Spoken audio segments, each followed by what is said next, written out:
All right, so what's up, guys? My name is Adrio Rivera, and I'm a 19-year-old independent artist from the southwest suburbs of Chicago. I make smooth teen pop music, but I'm also a YouTuber at the same time.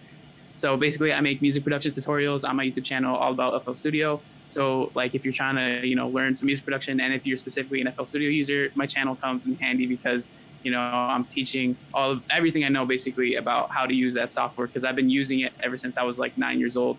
So I've been a, pretty solid FL Studio user for a long time. I'm actually, I'm a quote unquote power user.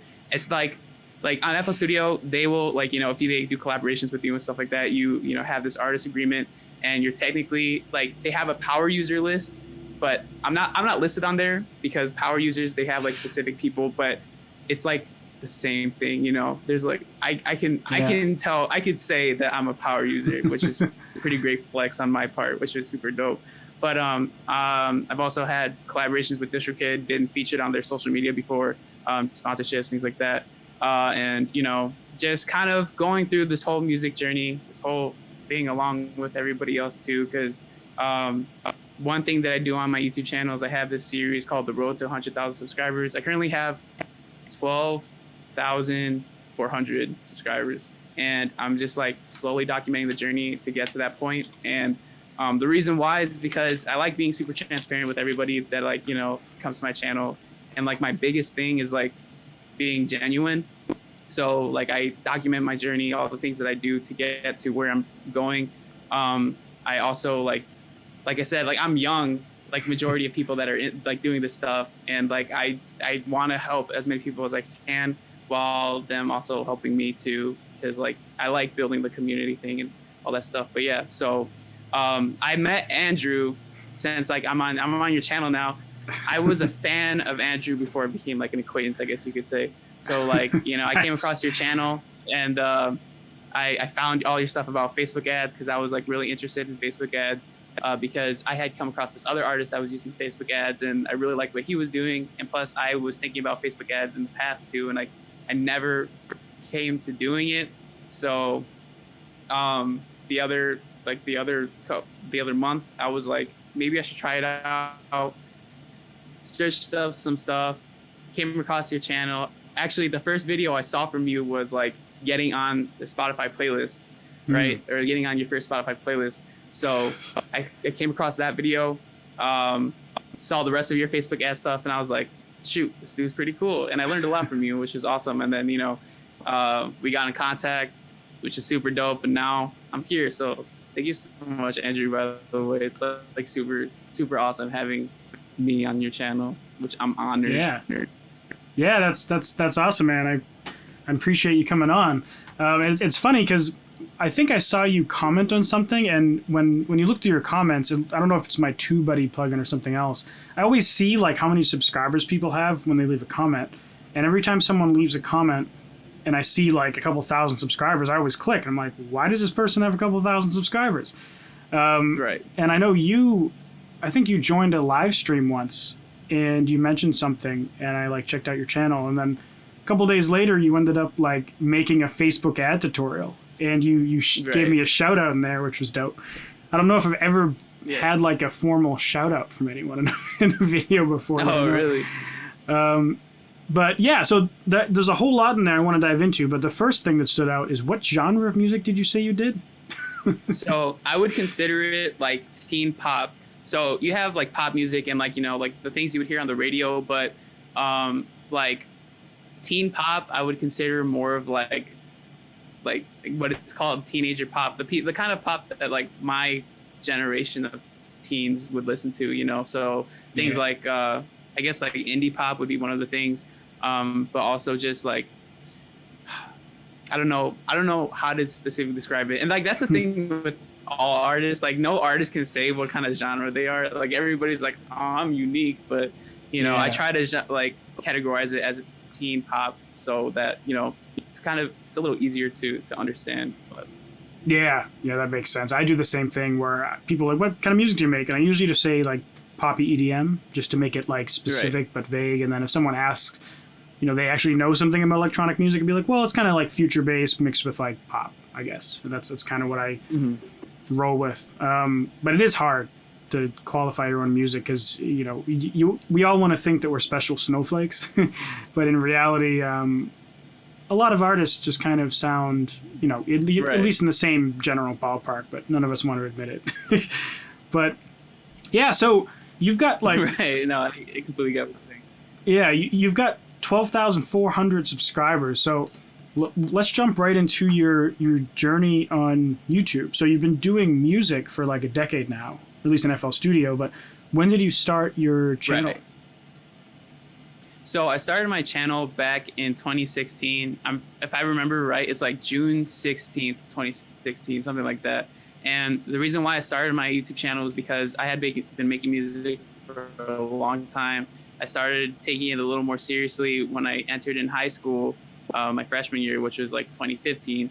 So I was making a lot of songs. I wasn't posting them anywhere. And my brother, which like shout out to my brother because he's basically the reason why I'm doing this stuff, because he's kind of given me the inspiration to be the person that I am today, you know, because he's really into fitness, really into entrepreneurship, and everything he learns, he just kind of like rants to me, you know, like he just tells me all that stuff.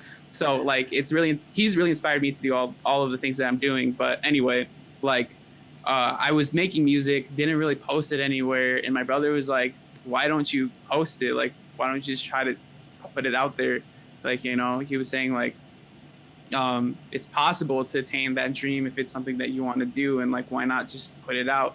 You don't know what's going to happen. So I started releasing music back in 2016, and like I mean I love music, and like this I know for a fact that this is what I want to do because it's just what I love doing, you know, like there's like that fame aspect, that money aspect, but like the huge overarching thing is that like I want to live my life the way that'll keep me the happiest, you know. And I know for a fact like music is what makes me happy because like I said, I've been doing it for such a long time. It's just something that I love, and you know, I knew this was the direction I wanted to go. So I started posting music in 2016, and I still post music, but for the first like 2 years I was going nowhere. It took me like more than a year to reach my first 100 subscribers, and those first 100 subscribers were like people that knew me around school, you know. Like it wasn't like any like special like 100 people that didn't know me. It was 100 people that were local, you know. And so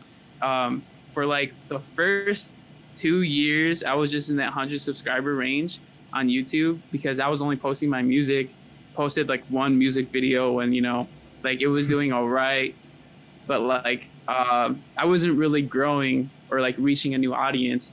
And something that my brother, and I'm gonna keep bringing my brother up again because like I said, he's like helped me out with a lot of stuff. But one thing my brother was saying was like, why don't you post tutorials? Like, why don't you teach people like what you know? Excuse me, didn't mean to burp. But he's like, why don't you just like tell people what you do, or like, you know, like try to share the information that you know, because it's another way to like gain exposure, because like you're basically like, you know, you're planting the seeds so that later on in the future when people like are looking up how to do something like they'll find you. So I was like, at first I was like, no, I don't want to do tutorials because I don't want to be labeled as a YouTuber. I was like, I want to be an artist, and my main goal is to be an artist. And it's still my main goal is to be a full-time musician and like live off of that, you know. But like I told him like, no, I don't want to do that. I don't want to be labeled as a YouTuber. I don't want to like, you know, see, I don't want anybody to not take my music seriously is what I was feeling. But after a while, like I was just like, you know what? Might as well post a tutorial, like it's not gonna hurt, you know. So I posted like one tutorial about like how to mix your beats, and it was just like general information about like mixing and mastering and stuff like that. And that video currently has like over 10K views, which is awesome, because that was like my first video ever about like making music. And then my second video after that was like a tutorial about how to make your vocals sound professional in FL Studio. And with that video, that one is my most has like 200,000 views, which is super dope. Damn. And like, yeah, it's super, it's awesome. I'm really happy about that. And ever since then, I've just been posting tutorials. And so I started doing tutorials in 2018. So like I said, started 2016 posting music. 2018 is when I started doing tutorials. In between that time, gained like 100 to like maybe like 100 to maybe like 150 subscribers. I don't know the exact number, but it was really low. And then basically I started doing those tutorials, and because I was providing information to people and people were searching, actually finding me through search results, because nobody's going to search up Adriel Rivera if they don't know me, you know, like it's not going to happen. So people started finding me, and within that year of 2018, like by the end of 2018, I had hit 1,000 subscribers, you know, so going from 100 in 2 years to like 1,000 in that like 1 year is like a huge growth. And then ever since then, I've just been posting tutorials, and recently this year, I've been doing 2 videos every week. You know, that started back in March or yeah, like somewhere around March is when I started posting 2 videos a week. And that's what's been skyrocketing my channel, is the consistency, you know, good quality, obviously too, and things like that. So there's so much more to having a channel than just posting content, you know. But the thing is, like,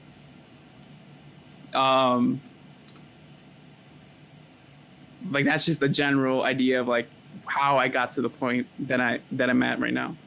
Yeah, sorry, I just got distracted because someone in the chat said I just searched Adriel and couldn't find your channel. I realized I didn't put your full name in the title, so I just got your full name in the title. I just had Adriel.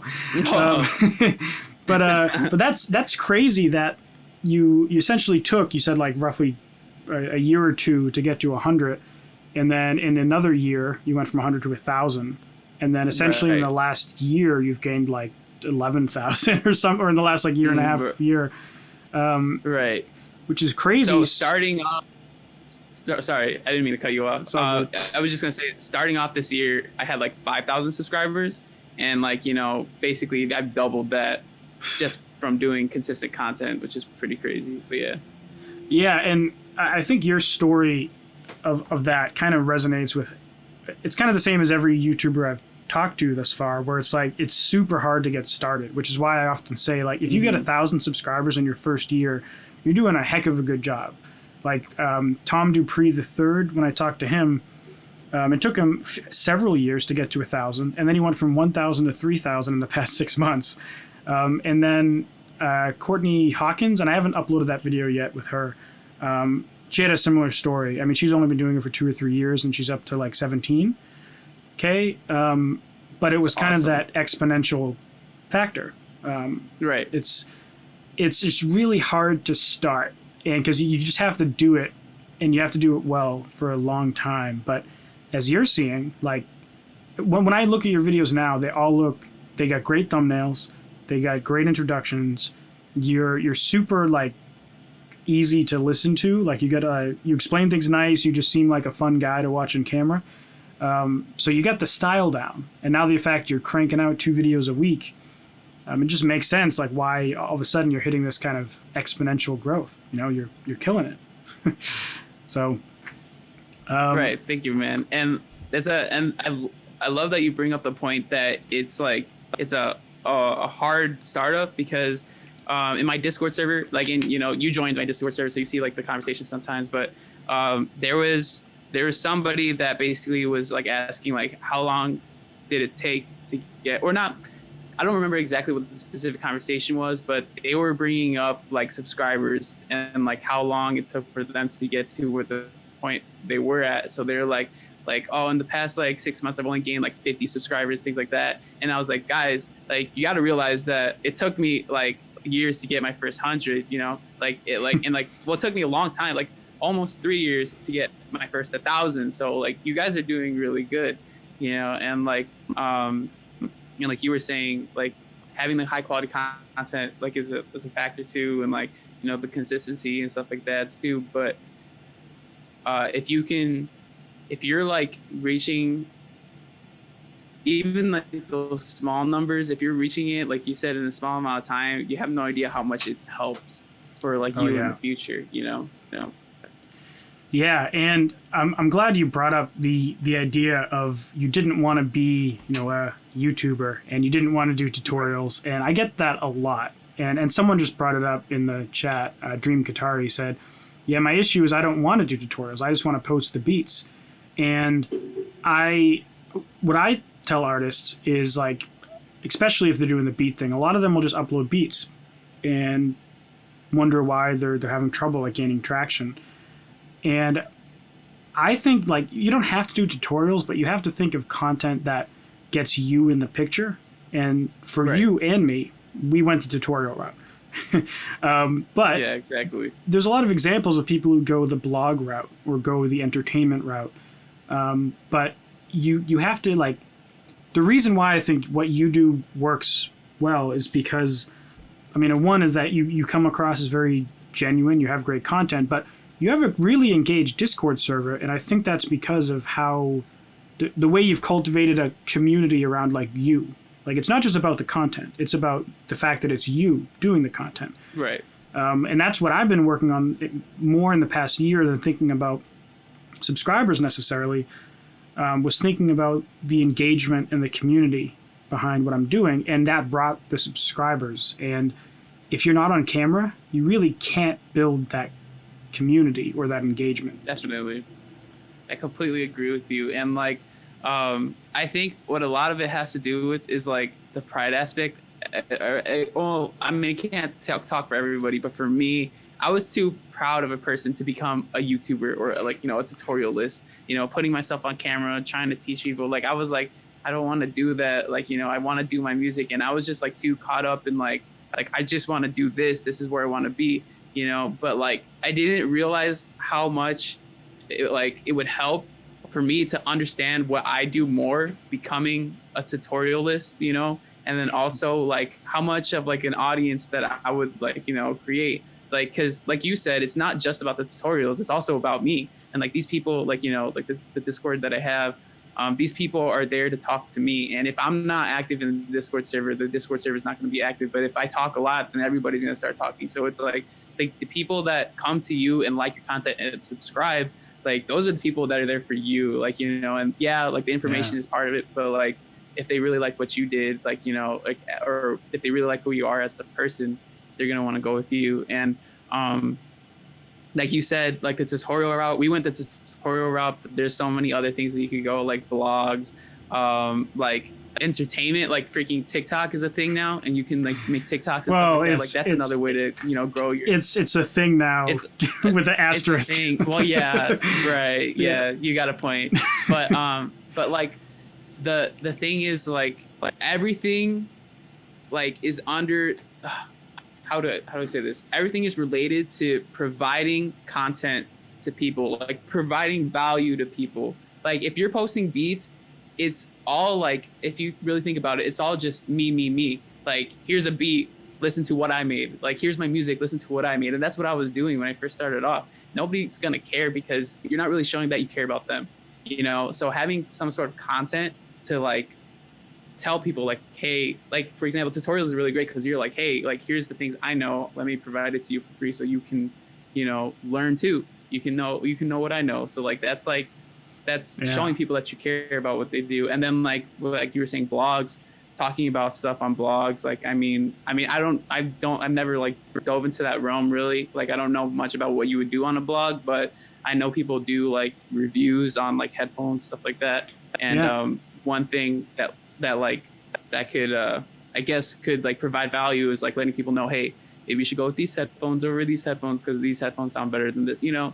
Like, so like, I think the biggest thing is, like, providing content to people or providing value to people, because that's how, like, it's human nature. If you care about somebody, they're going to care about you, you know? So I think that's what it revolves around.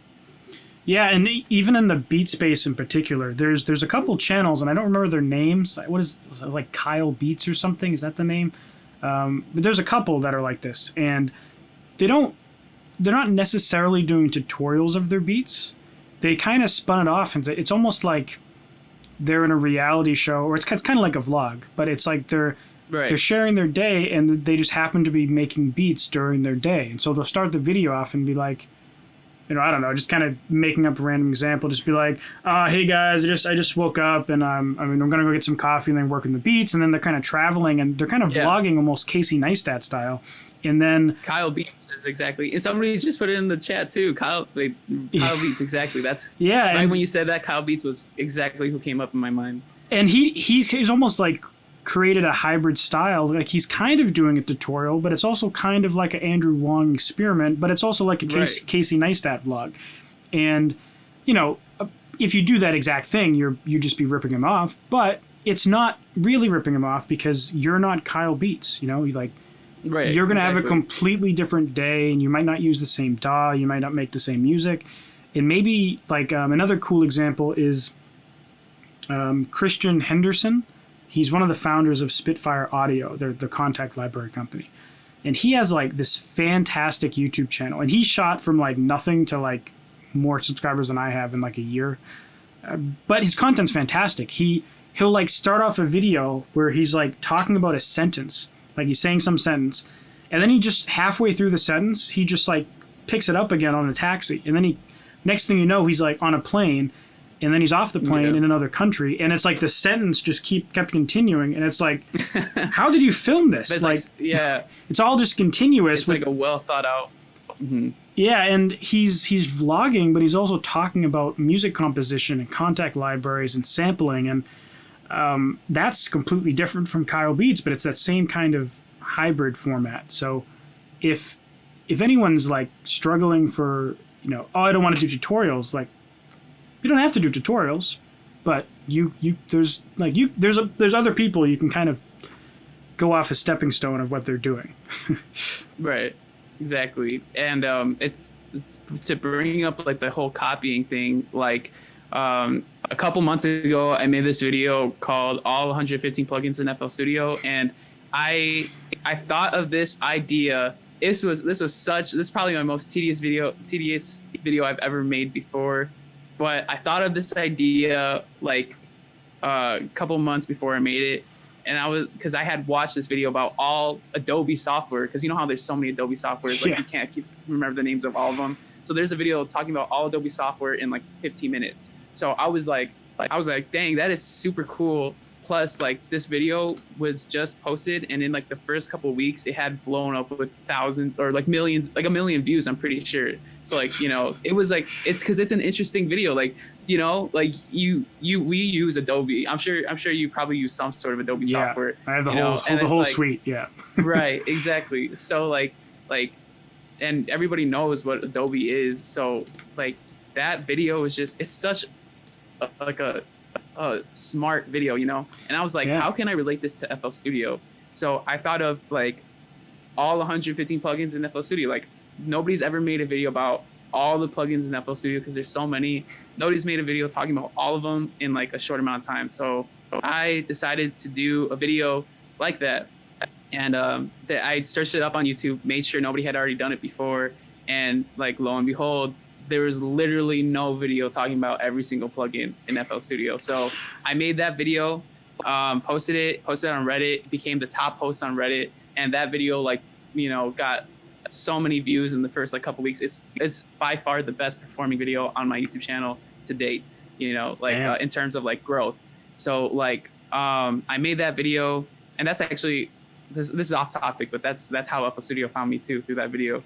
So cool. I did something right. Yeah. But basically, I made that video, and then not too long ago, In The Mix, which is like another like FL Studio YouTuber, he has like 400,000 subscribers. He posted a video about all FL Studio plugins, like a breakdown of all of them, and like his was like a 30-minute long video. Mine was 13 minutes long, and then that day though, I'm not subscribed to him or anything like that, but somebody had left a comment on my video saying, "Hey, In The Mix copied your video." Like they're like he copied your idea, and I was like, what are you talking about? So I go check out his channel, and sure enough, like an hour ago, he had posted like all FL Studio plugins, in like, well, yeah, it was just like an all FL Studio plugins explained, But the thing is like even though like he posted a video talking about all plugins, it's not like he copied me, because he did it his own way. His was like 30 minutes long. But the thing is, like, he likes to get in depth and explain things the way that he explains things, and like, you know,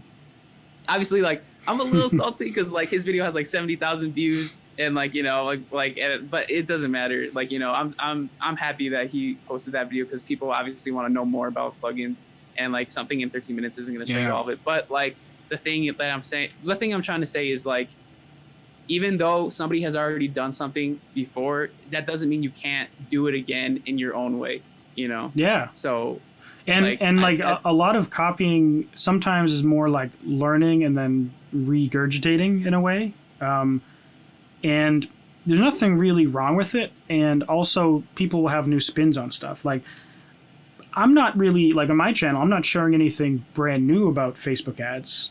I'm just kind of applying it for music and doing it in like a way that's most relevant for me. Nothing I'm doing is necessarily new. You know, I mean, Facebook made Facebook ads in the first place, so they designed it, and then they have training teams, and there's thousands of tutorials for it online. So I mean, I learned everything I know from watching other YouTube videos. I just applied it to my stuff. And Tom Dupree, who I had on the channel, he started posting some of his own Facebook ad tutorials, and you have a Facebook ad tutorial now. So it's like, but all of you have your own spin on what you're doing because your music's different, your application's different, and that's just kind of how I guess the learning community gets better. You know, it's as long as it's not like a word for word, shot for shot like ripoff or something, because those exist too. Right. Yeah, exactly. And like the thing is too, like, because you brought up like Facebook ads, like my video, like it's not even teaching really. It's just kind of more of like, hey, this is what I'm doing, this is what I'm learning, and like this is why I did it, you know, like kind of thing. So it's like, you know, there's so many topics that you can talk about and so many ways to put this spin on it, you know, that like I think like there will never be a time where like anybody's like necessarily like, unless you're trying to copy somebody, there's never really going to be a time where like, you know, like you're really like you said, word for word, like ripping someone off. So yeah, and in some ways, if you're just getting started on YouTube, it might actually make sense to kind of purposefully copy, but like, you know, in your own way. Like maybe you see that currently everyone's talking about, you know, let's say Ableton Live or FL Studio comes out with their next version and everyone's talking about it and you're just trying to get into YouTube. So you can kind of use that as a jumping off point. Like, well, this YouTuber talked about these few features, and okay, cool. Well, I'll take note of these. This other YouTuber talked about these few features. What do I think is the most important out of both of those people's features? And what do I think that they put in that didn't need to be put in? So you can kind of copy and then improve. And, you know, I get inspiration. I Google music industry stuff all the time to see, like, what are other people talking about? And on one hand, I think about it if, like, you know, if maybe people on my channel wouldn't have seen it, you know, by doing that own content with my own, like, language on it, my own interpretation, it's helping them see that knowledge, you know, unless it's, like, on mainstream news already or something. Yeah. You see, like, and oh, sorry, I didn't mean to cut you off, but like, go for it. What I was gonna say is like the way you're describing it, like I guess you could kind of say that it's copying, but the way I see it is like, you know, I'm sure you know of SEO, search engine optimization. Yeah. Like that's basically like talking about what's relevant is kind of like playing off of like SEO. Like, you know, you're trying to, you know, be relevant in what people are looking for, and like that's how I started off my YouTube channel, and I still do SEO, you know, like I still look for things that people are looking for, you know, and I mean, I don't know if you've ever talked about it on your channel before, but like that's something that I tell people is like SEO is what helped me start off my YouTube, and like you know, like I think it's something everybody should learn, you know. Yeah, and I mean, if people want to know about it, then we could talk about it. But I think we should, because I've never talked about it on the channel, and it's related. Although first I'll answer topic. Someone says, have you guys ever read the book Steal Like an Artist? I haven't. Have you? You just froze. That book before. No. So. Oh, there we go. Now you're back. Yeah, you like dropped out for a second, but there we go. Oh, sorry. I said that I've never read that book before. I read a couple books, but like when it comes to like reading, it's not something I do all the time. I definitely want to read more, but in terms like for that book though, no, I have not read it. I'm assuming it's about what we just talked about. Yeah, it sounds like it is. But yeah, let's dive into some SEO. So if anyone's not familiar, I'll give you the backstory. SEO stands for search engine optimization, and it was critical back. Well, it was critical. It's still very important, but it started back in the day when Google and other search engines were trying to kind of unite the internet so that everyone could access things they wanted to find. Prior to that, you had to like manually find a website, and it became a game of like there's this massive thing that everyone uses, and it has millions or billions of people accessing it. How can we be the first result in this list? And so they reverse engineered the Google algorithm for sorting stuff to figure out like, well, they're sorting by keywords or they're sorting by the domain name. So if we just keyword stuff our blog with all the keywords we want to rank for, we'll rank higher. And then over the years, it got more sophisticated. And now we're at the point where on YouTube, it's not really like search engine optimization, but it uses the same principles where if someone searches for Facebook ads for music, they're going to find me, because if you look in the title of lots of my videos, you're going to see Facebook ads for music, Facebook ads for artists, music Facebook ads, or the like. And that's what SEO is. So what's your strategy for SEO on YouTube? What do you use?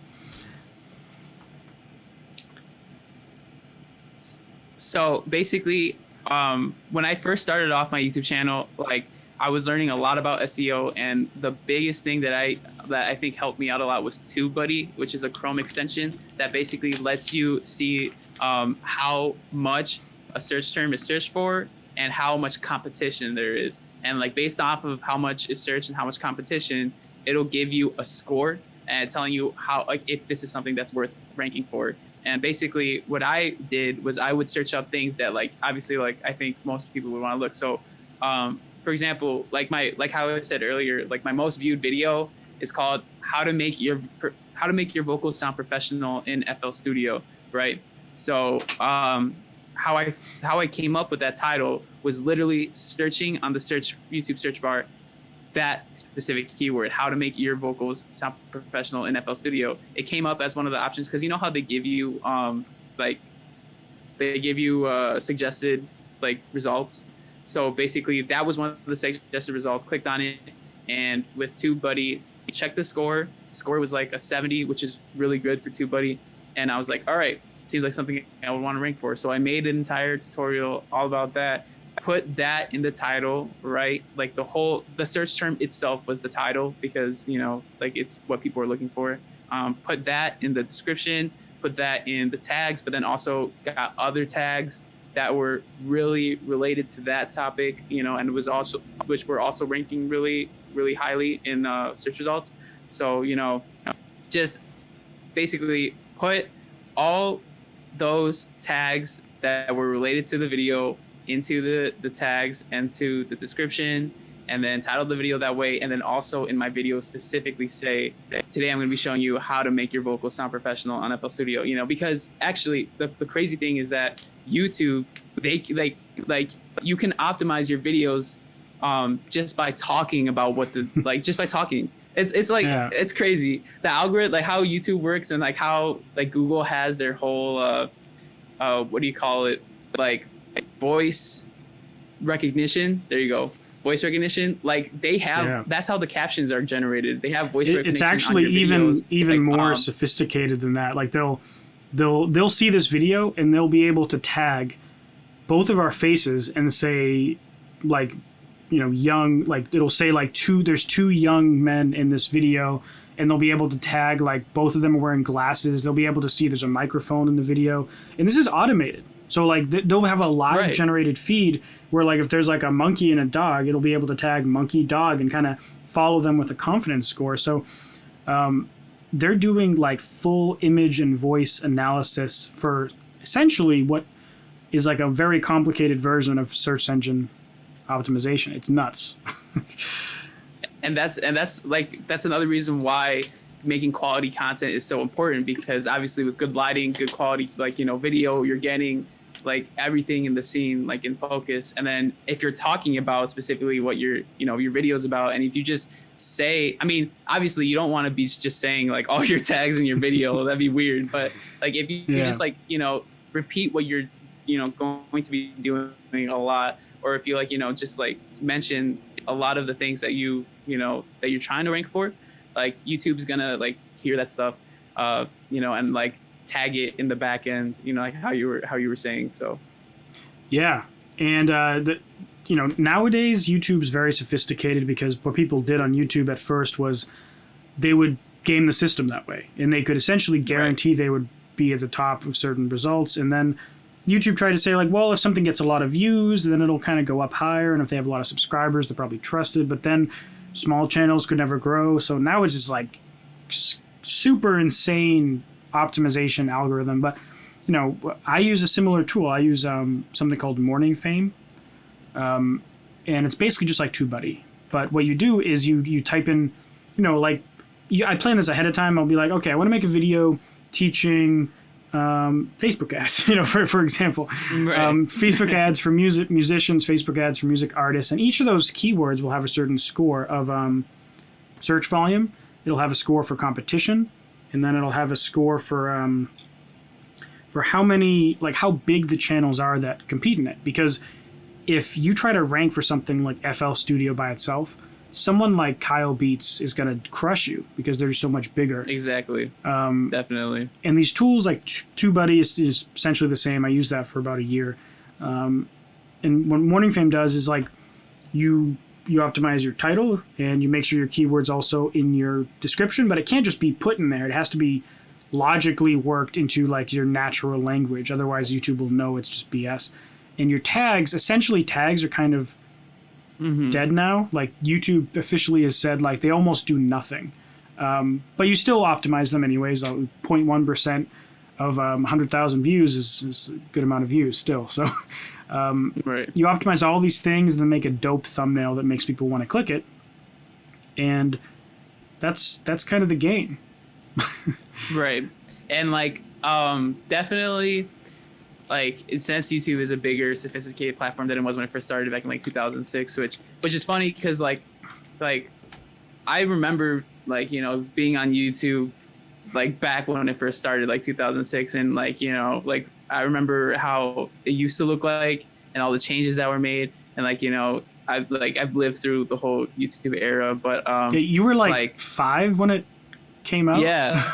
It's crazy. Like 5. Yeah, it is crazy. Like me and my brother would always watch YouTube videos, and we made our own YouTube channels too. But obviously, being kids back then, you don't really think about this stuff. But like, I had to unlist a video the other day because it was the first video I ever uploaded, and a subscriber went back and dug and found it, and it was like a stupid video. It was like 2007. I was like 16 or something, and it was just me. You know that Rick James segment in Dave Chappelle show? Like, I'm Rick James! So what? The Rick James segment in the Chappelle show? Oh, no, I've never. Okay. Well, I think I'm too young for that. Yeah. But we were doing like a skit based on that, and we were like teenagers, and someone commented like, wow, this is old, and I was like, oh snap, that's still online? Like, oh jeez. Went and rapidly unlisted the video, but yeah, it's you would have been like 5 or 6 years old uploading videos, right.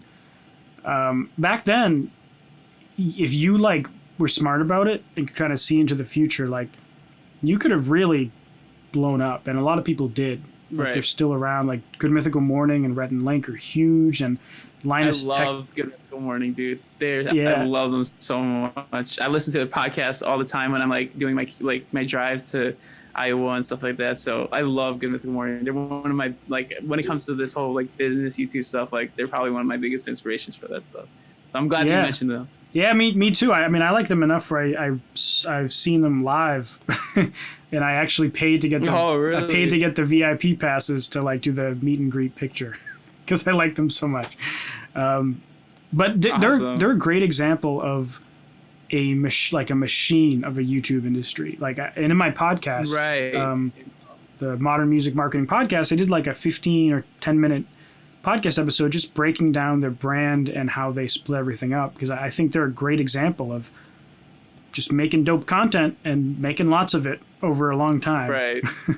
Definitely.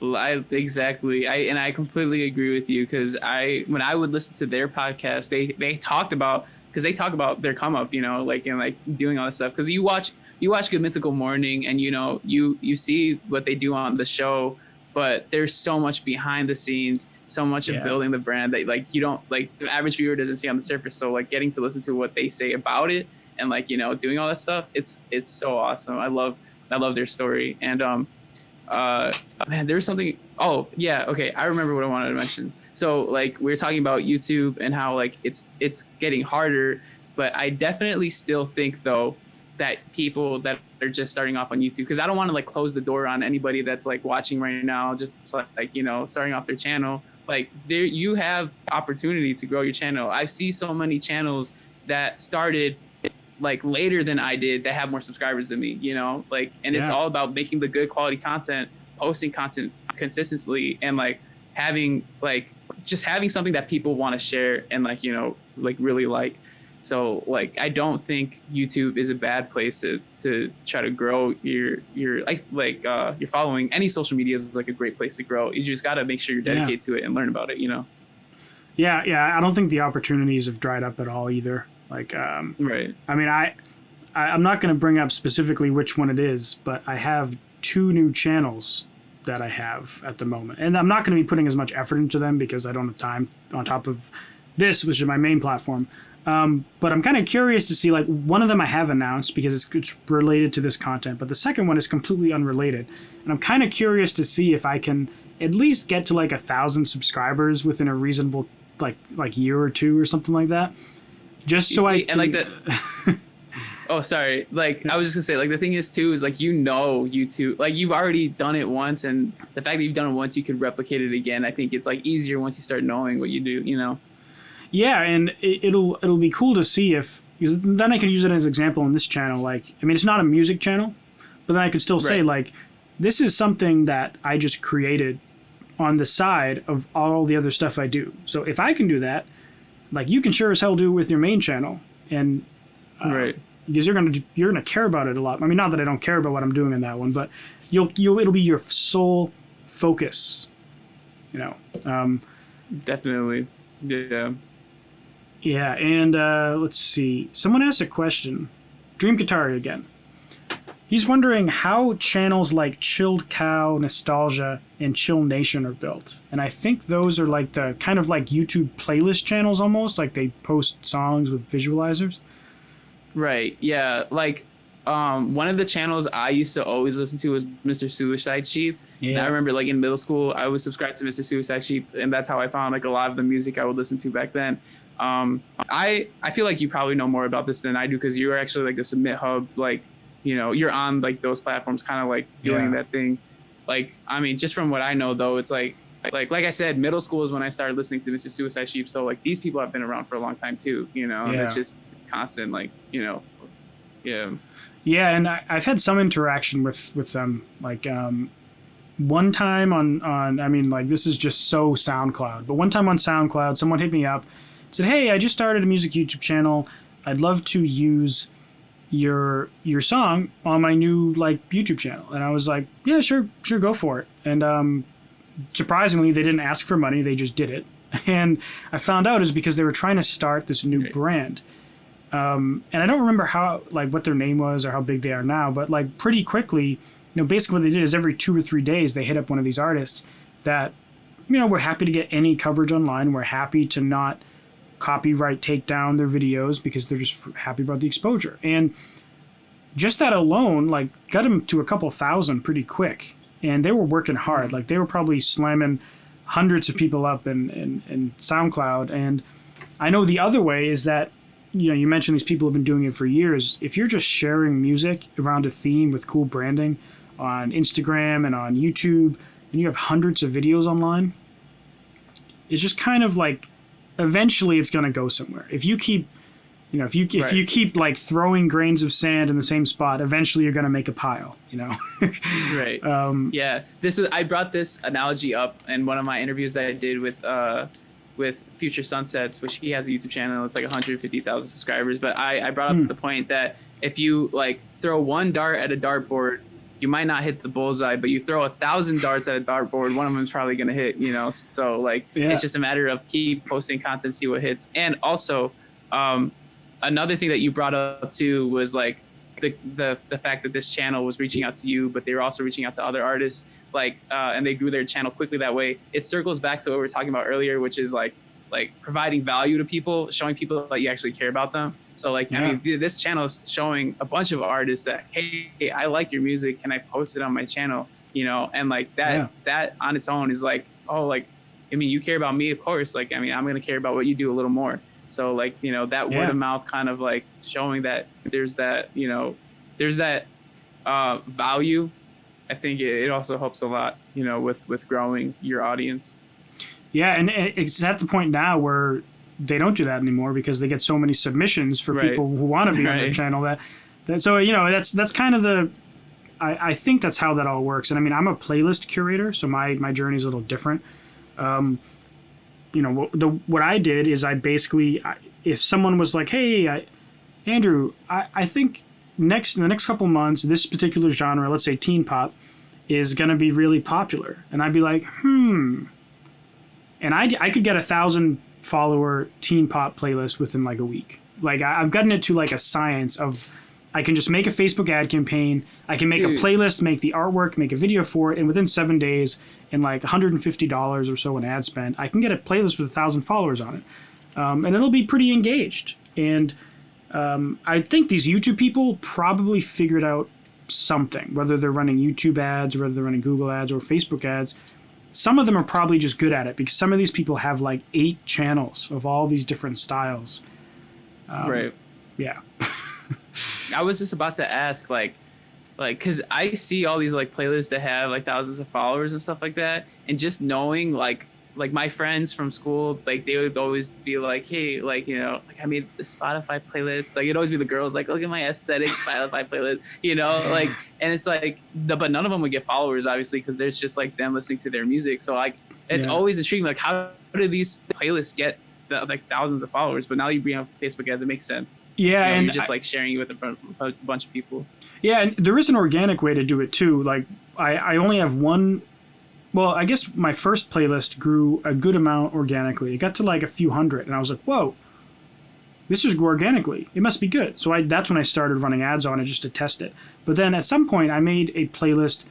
I tried to make a playlist that would be grown organically, and that's it. No ads whatsoever. And so I made a few options.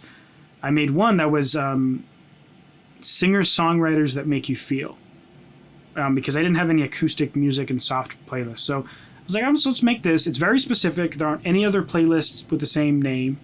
And so I just made it. And I gave it a dope visual. Actually, that one I didn't. That one I left blank. And then I made another one called like Trolls 2 or Trolls World Tour, like the movie. And I put all music from the movie and put some extra songs in between. The Trolls playlist didn't go anywhere. But the singer-songwriter one now has almost 1,000 followers, just organically, like within a few months. So you can grow a playlist organically on Spotify if it's like something people are searching, but it doesn't exist. That's an opportunity. And then conversely, you can just run ads also. So it's basically like SEO, but on Spotify. It's just like SEO and YouTube. Like, think what people are searching for, make sure that's in your title and description, and then think of what that person who's searching for that would like to see as a visual, and make a dope artwork for the thing. Like all my main playlists that I run ads for have a custom designed artwork that I made, whether I get like a stock image and just color graded it, or if I actually made some kind of like graphic. Right. Speaking of artwork too, like one thing that people ask me all the time is like, how do you make, like, where do you get your artworks from? And like for me, like I do all my artworks on my own. And like recently I've been like drawing my artworks for like this new EP that I have coming out, which is this Friday actually. Like I drew my single. You remember when I submitted my song for your music review Monday, right? Like I had a drawing of myself. Yeah, I drew that, you know, and I did all that stuff for that. But like people are like, hey, how do you make your own artworks? You know, like I'm interested in that, you know, and like. Well, one of the things I do is like, you know, Photoshop like obviously draw my stuff in there too, but like you were saying, stock images. Like another thing that I've done before is like Pixabay, gotten a bunch of different stock images and posited them together, you know. And I was just wondering, like, how do you make your cover arts? Because like you do it on your own, right? Like you said, you make all of them yourself. Yeah, with the exception of some of the collab tracks where the other artist might make it, or I might offer tweaks and stuff. But all of my own songs, I think at least this year, I've made myself from pretty much scratch. And I do it a couple different ways. So like my song Socialize, I got out my iPhone, I took a picture of me like in this exact chair, and I had some like Photoshop, I don't know what to call them, like gradient layers or something. And basically what you could do is you could apply, you know, you go into like the blend styles and apply this gradient on top of yourself. And I just kind of like cut out the background and did all this weird manipulation stuff until it looked cool. And then I threw it in Lightroom and color graded it. And then on the flip side, and I'll actually just kind of remind myself by looking on my Spotify. Let's see. And you won't see this, Adriel, but the chat will. All right. And so I'll put this on. So this is my song Dreaming. Actually, you'll see it eventually on the stream, but this is my song Dreaming. Yeah. And this one was a stock image from Storyblocks, and I got it, and I color graded the heck out of it. I put it in Photoshop. I made like a mask to make part of it black and white and part of it extra saturated. Put a gradient on it, slapped my logo. This is the song Socialize. I put a bunch of gradient effects on it. Made my logo. This is my song You, and this was it matches the music video because I just filmed it. I put a blue light behind me, and then I just color graded the heck out of it so you could only see an outline. And then the last one I'll show is for my song Neutron, where I was walking around Boston in, I think it was like first night. It's like the New Year's celebration in Boston, and I just snagged a picture on my phone and color graded the bejesus out of it until I got a cool shot. So it's always just kind of like exactly what you said, like compositing layers together or color grading the heck out of something or starting with a stock image. And my new releases, what I'm going to be doing is I started learning Blender recently, like pretty heavily. Oh, cool. So I feel like I can pretty reliably make some dope stuff in Blender. Like 3D stuff. So I'm like already way better in Blender than I am in Photoshop. So that's what I'm going to be using for that. Awesome. That's cool. So like, since we're on the topic of cover arts, like I have artist friends, you know, that like they make their own music and stuff like that. But like a lot of their cover arts are like mediocre cover arts, I would say, you know. So like how much do you think like cover arts affect your song in general? Because like obviously when somebody's on Spotify, they'll see the cover art while they're listening to the song. Do you think having a good cover art, like do you think it's important? Like do cover arts matter, you know, when releasing a song? I think it matters. I'm just not sure the extent that it matters, because if you think of like when you use Spotify, there's probably a couple ways that you find music. And, you know, one is you listen to bands you already know and you go and check out their stuff. Another way is you might be listening to your algorithmic playlists. You don't see the artwork there.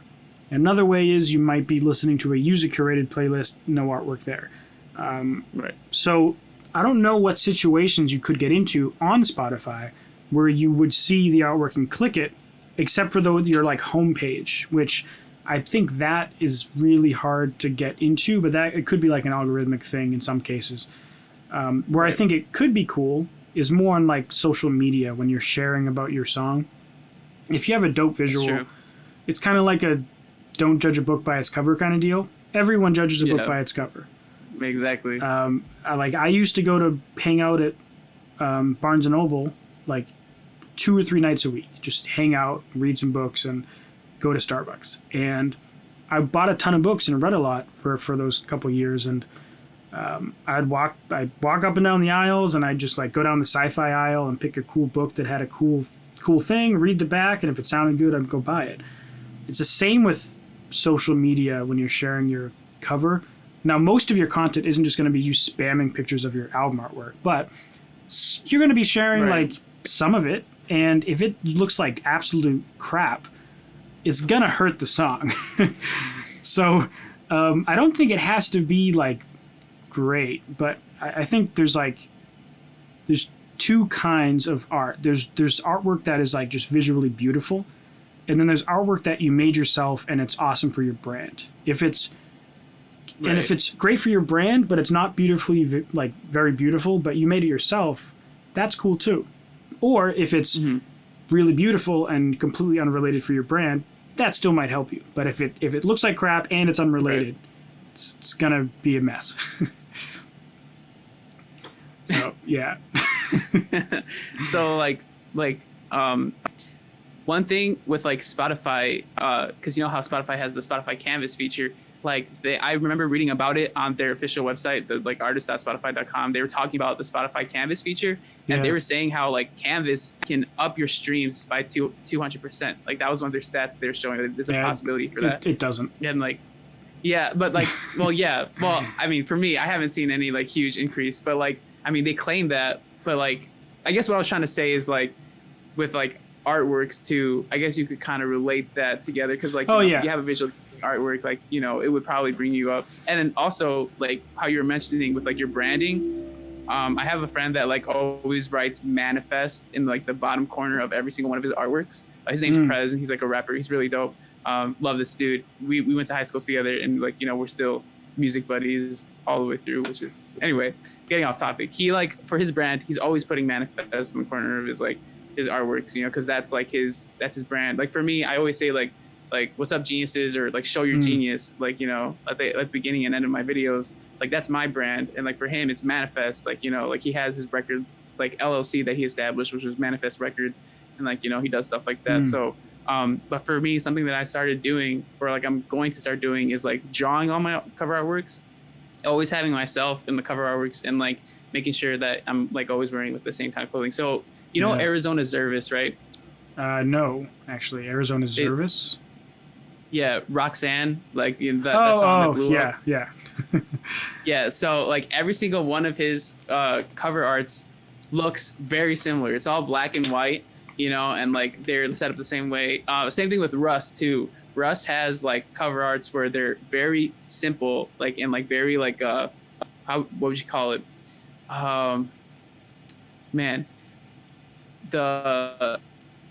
Simplistic, like minimalistic. Minimalist. Yeah. It's a very minimalist. Yeah. It's very minimalist cover art, and like, but every single one of his cover arts is that way. And it's like, whenever you see that kind of cover art, you know, like that's a Russ song. That's Russ, you know. And like, it's like, it's not. I guess it's not more so for new people come to see you, but your fans. Like, it's just an easy way for like your fans, your followers, to be like, oh, like I've never seen this cover art before, but I know it's from Russ because it looks like a Russ cover art, you know? Yeah, and for mine, with the exception of the collabs, I've been trying to do, with every release, put like my logo in the upper left-hand corner. I mean, I've noticed that. Yeah. I only did it 2 songs in a row, because then I had like a remix compilation, and then I had 2 collaborations in a row. So I haven't been able to follow through with it. But I think things like that are important, and for YouTube, it's even more important. And I've tried to come up with well, not necessarily just thumbnails, but things you said, like you start off the videos like "What's up, geniuses" and things like that. Yeah. I've like tried to get a couple slogans, but it always felt so unnatural for me. Like I started a couple videos being like, audio nerds, and then I'd start the video, kind of like you know. Kind of like what's his name, like Michael from Vsauce. Vsauce. It'd be like Vsauce, Michael here. So I'd be like audio nerds, Andrew here, kind of thing. And then I just felt weird, and then I did a couple other things, and now my thing is just to get into the content immediately. And so I always started off by doing this kind of hand motion. So I'll be like, I noticed. You know, in this video I'm going to show you how I got the these whatever, and then go into the thing. Right. And then I always end my videos with a certain thing that I can never remember until I'm in the moment. And if you want to learn more about Facebook ads, you can check out this playlist right here, and I'll see you in the next video. Bye. And so Right. I kind of Yeah. do stuff like that where I couldn't put it on a t-shirt, but I feel like people, they notice those things even if it's only subconsciously. And Definitely. it's kind of like, you call it primal branding. Essentially, I don't know if you're familiar with like the elements of a brand, but there's like 7 elements to your primal branding, and one of them is the language. Well, there's like the creed, which is like what the brand believes in, and then there's like the sayings or the language of the brand. And for Good Mythical Morning, they have 1 billion of them. It's like, let's talk about that. And then there's Right. Good Mythical Morning, the phrase itself, and then we'll see Yeah. you in the show after the show. Thanks for Right. liking Or and whenever- ringing that bell. Where- Yeah. Whenever the one thing I like a lot is when like Red Link can't. Like that's like, I think that's super funny, but he always says that whenever they put it on the blindfolds. And I'm like perfect example. Oh yeah. Yeah. Nice. Cool. I see some stuff in the chat popping up a lot.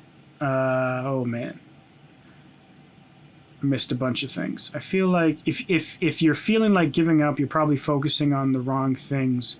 Oh, okay, Spiritual said, I've been feeling like giving up. And then love the process and the journey, not the results. Yeah, you really do have to love the process.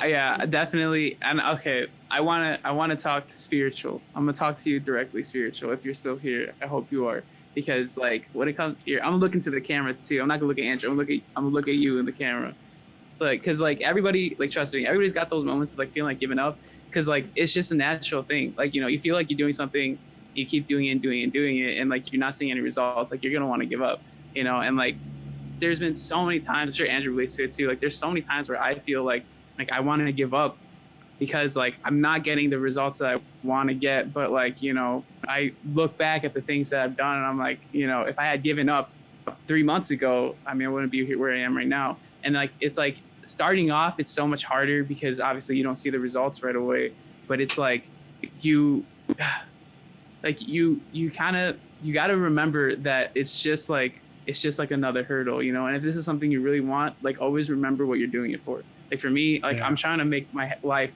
a happier life, like I ultimately like this music stuff, it makes me happy. Like, I love every day being able to get up, go to my computer and work on things that I love working on. Like, and by the way, I'm 19 years old. This is what I do. Like, I don't go to college. I skipped college because I knew this is like my passion. And my dad was like, go for it. Like, you got my support. So like, I wake up every day, do this stuff, and like, I show up and like, I'm like, let me, like, I'm doing as much as I can to try to build this brand, and I'm fortunate enough to have a dad that supports this like 100%.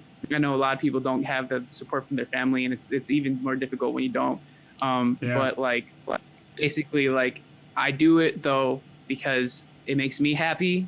It make like and like my dad is super happy seeing me happy, obviously. Also, like I just can't see myself doing anything else other than this, and like I love the process of making music. I love the interaction that I have with my community. I love like everything that comes with being a musician, being an artist, being a YouTuber, so like basically like whenever you're feeling those hurdles, it's like, man, like, like I get you. It's like I just feel like nothing's going on. It's kind of depressing, like I have days where I just don't want to do anything because I'm like, nothing's going on. But it's like it's the same thing with working out. If you work out and like the first week, first 2 weeks, first month, 3 months, like you're not going to see results. And like as you keep going, like you're not really going to notice much of a change, until you look back at those old pictures from a year ago and you're like, dang, I've lost a lot of weight, or dang, I've gained a lot of muscle, like you don't see that stuff as you're doing it, but like it's like it's the process. It's honestly like that's how it is. And I'm glad that it was brought up, because when it comes to like the whole mentality of being a musician, like doing this stuff, I love talking about it, because it's like there's so much more to being a musician than just like the music, the marketing. It's also like the passion too. Like you have to be passionate about this stuff. I couldn't agree more. Like there's plenty of days where I wouldn't say considering giving up all the music stuff I do. But there's times where I'm like, I don't want to do this today. Like I need a break. Right. And 100%. Or I'm exhausted, because I'm an engineer by day. And so I work like essentially all this YouTube and music stuff and the marketing content. It's like an extra 40-hour job on top of my career. So I have plenty of days where I'm just like, man, I don't know how I'm going to possibly do this today. And like that's why like I had to push back this call by an hour today, because I was like just so busy with a whole bunch of things I have going on. Right. And at one moment I was like, I was almost like, man, should I like postpone this to next week or something? So I was like, man, I'm feeling really beat. And I was just like, no, I'm just gonna do it. Every time I do one of these calls, it's a great time, and this video is gonna be fun. And once you get going, you realize that is the case. And when you're first doing it, it's a little hard to realize that, but it goes the same with like if you ever feel like you're just like staying home and not hanging out with people, like you're just saying no because you'd rather just go home and watch Netflix. It's the same thing. Like once you just do things, just say, okay, I'll go out and hang out, go out for the night for maybe like 15 minutes. And then once you get there, next thing you know, 2 hours have gone by. And it's the same thing with really anything. Like I don't feel like writing a new song today. I don't feel like doing this live stream today because I'm tired or busy. Okay, well, let's just, maybe I'll make it a short live stream, or maybe I'll I forget what the other example I brought up. Maybe I'll write one verse and then I'll stop. As you can see, I was tired today and I almost felt like pushing it back. We've been talking for over an hour. We're having a great time. I'm having a super time. And like, I love that you bring up how it's hard to get yourself into the groove of things, because like, man, like every day I face something like that. Today I was supposed to work on a review for this microphone that I'm doing, or that I'm using right now, because this was sent to me, and so that I could review it on my YouTube channel. So like, I was going to do that. And then like, I postponed it so much, but then I was like, you know what, like I should at least do something for it. So I wrote the script for it so that I could work on it at least tomorrow. And then yesterday it was Tuesday. I didn't have a video ready for like my Tuesday release, because I post videos every Tuesday and Friday, right? And like I was like, man, maybe I should just not make a video or not post anything today. And then I was like, no, I should really do something, because like, like I have to keep my word on this stuff. So I did a live stream, like you said, like a short 30-minute live stream talking about Facebook ads, like, like how how we're talking about, like I was talking about like my plan for this next like, release that I'm doing. But Spiritual mentioned in the chat, like I have no support, none whatsoever.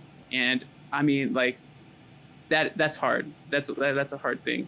And like one thing I want to say is like, you gotta believe in yourself first before anybody else is gonna believe in you. Because if you don't like have that faith that you can do something, I mean, nobody else is gonna like see that, like so for Spiritual, like, okay, so let me recollect my thoughts. There's like a couple factors into like why somebody might not support you. It's like, one, it could just be like, that's unrealistic, I don't think you should do it, which I think most like parents think that way, most friends think that way. Two, they can hear the type of things that you're doing and it's like, dude, you're not that great at it, like, maybe you should like, choose a different route. Like that's another thing. And then like three, it could just be like somebody just doesn't want to support you, like that's like the haters, but like if you're not getting any support from anybody, like really analyze like what it is that they're not supporting. Like, are they not supporting you doing this as a career because they don't think it's possible? Because then if they are, you should try doing it anyway. If they're not supporting you because they think your music's bad and like you're not good at singing or whatever, like, like sometimes like it's hard, it's tough to say, but like you have to really like think critically about your music. And if you don't know what you're doing and stuff like that, like, I mean, it's going to be a little harder, like, so like, I think look at the reasons why they don't support you, so that you can figure out, like, I guess if you should support yourself in a sense, because like there's the whole marketing like aspect to it. And like, I don't want to be overly optimistic and positive, being like, yes, like go do whatever you want to do. Like, you can live your life, because you can do whatever you want to do. But the thing is, like, There's some things though that people are good at and some things that people aren't good at, you know?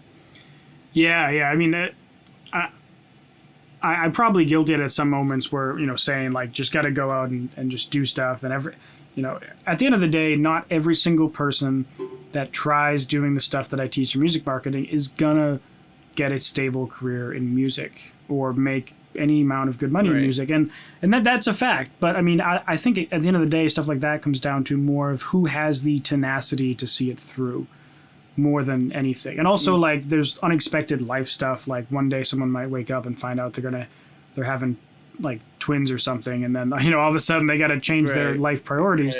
Yeah, and that's exactly. There's stuff like that. Or maybe they're in from a very poor country and they can't afford to get any way to record their music. And there's a lot of scenarios that could prevent people. But for the most part, it's about who has the harder work ethic over a long duration. And you brought up the idea of you know, around your friend circle, people saying like, "Oh, that's impossible," or like, and I've had that happen over the years. Like when I mention I have a YouTube channel, people are like, you know, they kind of give you that thing like, "Oh, nice, like you got a YouTube channel." And I'm like, "Yeah, I just passed 20,000 subscribers," and they're like, "Wait, what?" Like 20,000 people following your channel, and then it changes. But think about it, for like a decade, it was like, yeah, I get like, you know, 500, or I get like 3,000, or I get 5,000, and then you get those kind of weird eye rolls, and you just gotta kind of just say, you know what, they don't get it, screw them. They don't know what it's like. I love that you bring that up, because like I have like one of my closest friends in high school, like I would talk about it, like this music stuff with him all the time, you know, and like in high school I was nowhere near where I was right now. I had like less than 1,000 subscribers, you know, so like, but I always had the idea like, I'm not gonna go to college, I'm gonna do this stuff, you know, like this is what I want to do, because like I knew that I could do it, and like I had like, you know, deep down like I had the talent to do it. I just needed to, you know, push it more, like the work ethic, you know, I needed to get that going.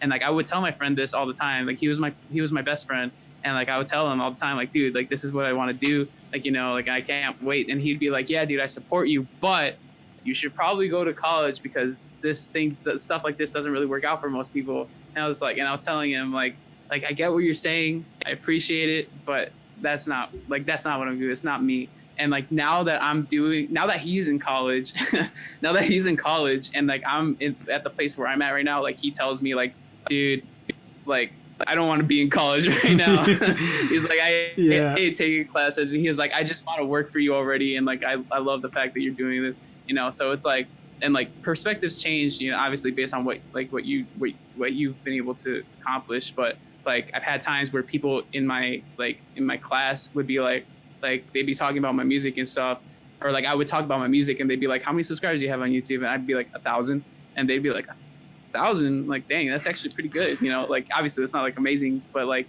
oh, okay, I'm not gonna say that because I know most people don't have 1,000 subscribers, but like, you know, like, it's like in the grand scheme of YouTube, like you see like Linus Tech Tips with 12 million and Marquez Brownlee with like 13 million. Exactly. So you know, there's like obviously like, but there's like that potential there, and people see like once they can see the potential, that's when, you know, like, you know, that's when they start to believe you more, you know.